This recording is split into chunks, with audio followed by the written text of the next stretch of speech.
Hello, you all. I'm Diana Brienne. Tread lightly when walking into someone else's issues. Often people will involve themselves in someone else's issues, and I have too.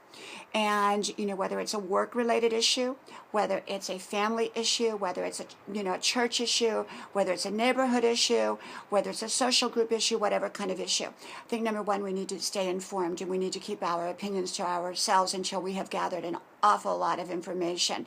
That's number one. Number two, we have to remember that often issues are emotionally charged.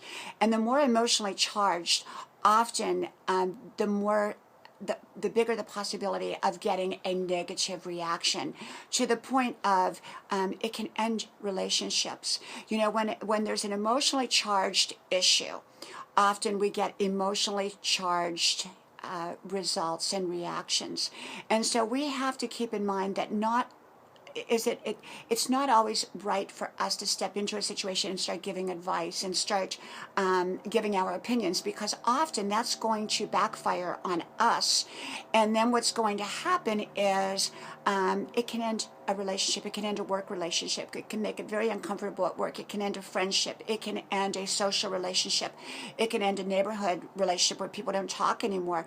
Because the more emotionally charged an issue is, the more we have to distance ourselves and really, really think before we speak, because often we can be part of the fallout of that issue that really is not our issue to begin with. I mean, it's perhaps someone else's issue that we step into. Now, if we are directly involved in the issue, we still have to maintain, get our information, get our facts straight, and tread very, very lightly.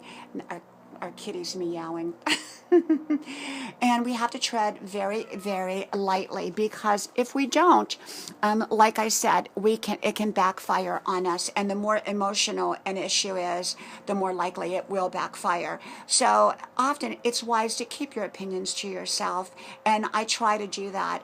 If at all possible, keep my opinions to myself, at least until I'm extremely well informed and I feel like there's a time that I can say my opinion without it backfiring on me. So remember, the more volatile a relationship is, the more emotional it is, the more likely it can backfire. From my house to yours, talk to you soon. Bye-bye.